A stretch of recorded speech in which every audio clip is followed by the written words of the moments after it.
Hi guys, and welcome to After Effects CC 2018. I'm very happy that you are with me. In the next lecture, you are going to start creating an animation.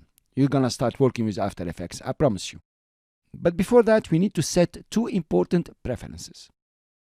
Fire up After Effects. Usually, the Start panel will open.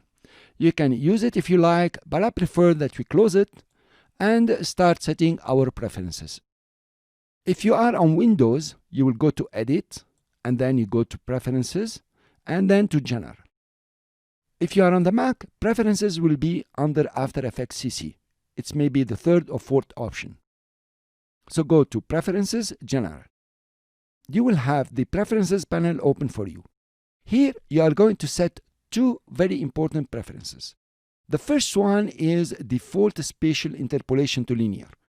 Please make sure that you check it in any version of After Effects you are using for this course. And if you are in CC 2018, there is a new preference here, Center Anchor Point in New Shape Layers. Please make sure that is checked. Here you are.